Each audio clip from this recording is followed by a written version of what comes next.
पितामह।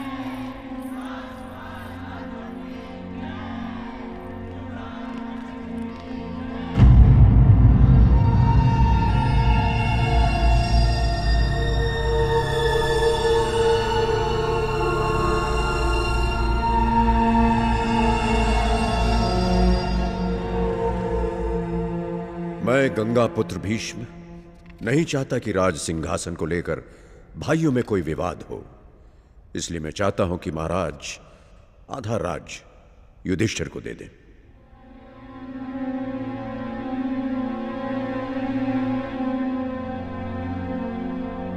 पितामह का यह प्रस्ताव मैं स्वीकार करता हूं।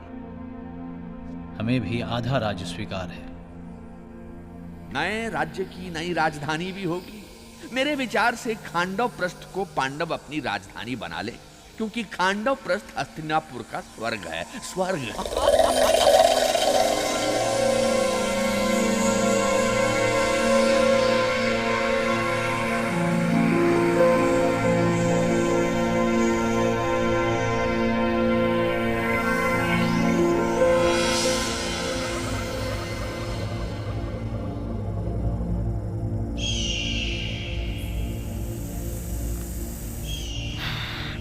तो भ्राताश्री, यह है खांडव प्रस्थ, हस्तिनापुर का स्वर्ग। क्या हमें फिर से इन सांपों और बिच्छुओं के बीच रहना होगा? 5 वर्षों तक जंगल में भटकने के बाद हमें फिर जंगल में फेंक दिया गया। अब बनाओ इस जंगल को राजधानी। शांत गदाधारी, शांत। हम इस वन को अवश्य ही स्वर्ग बनाएंगे। अर्जुन, इंद्रदेव की कृपा सदा तुम पर रही है, तुम उनकी उपासना करो। जो आज्ञा। ओम इंद्राय नमः। ओम इंद्राय नमः। ओम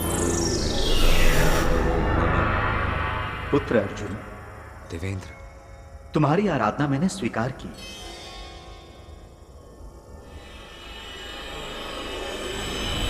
प्रणाम। हे विश्वकर्मा। आज्ञा देवराज। खांडव प्रस्थ को स्वर्ग का दर्पण बना दो। जो आज्ञा इंद्रदेव। ओम नमः शंभवे च मयो भवे च नमः शंकराय च मयस्कराय च नमः शिवाय च शिवतराय च ओम ब्रह्मदेवाय नमः।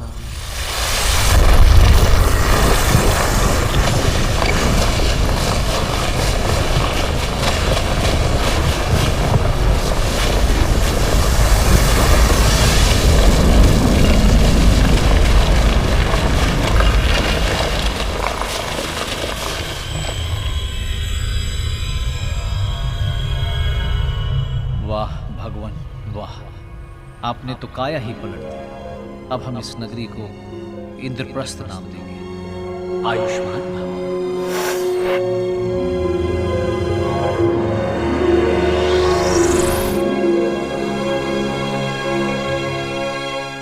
इंद्रप्रस्थ के बनते ही धर्मराज युधिष्ठिर ने राजगद्दी संभाली और न्याय तथा धर्म का राज्य स्थापित किया। पड़ोसी राजा जरासंध ने 100 राजाओं को बंदी बनाकर जब उनकी बलि चढ़ाने का निर्णय लिया, तो भीमसेन ने जरासंध को हराकर सभी राजाओं को आजाद किया और ये सभी राजा पांडवों के पक्ष में हो गए। इस तरह धर्मराज छत्रपति राजा बन गए, अर्थात सारे जग के राजा उनके अधीन हो गए। पांडवों की इस प्रगति और लोकप्रियता से दुर्योधन की छाती पर सांप लौटने लगे। ईर्ष्या की अग्नि उसे दिन रात जलाने लगी। उसके मन की आग उस समय और भी भड़क उठी जब अर्जुन ने कृष्ण और बलराम की बहन और अपनी प्रेमिका सुभद्रा से बलराम की इच्छा विरुद्ध विवाह किया। बलराम सुभद्रा की शादी अधर्मी दुर्योधन से कराना चाहते थे। सुभद्रा ने अभिमन्यु को जन्म दिया और कौरवों का एक और शत्रु तैयार हो गया।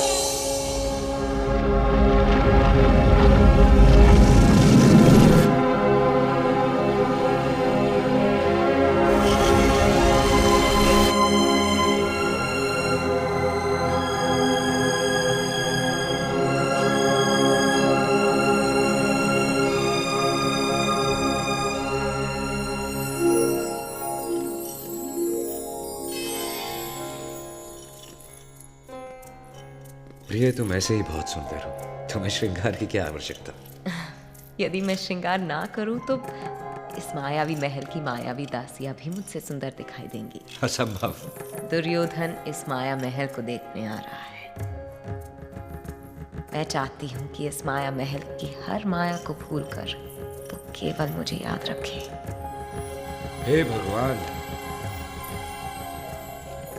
तुम्हारे इस रूप से मैं भयभीत हो गया, और किसी का क्या हाल होगा।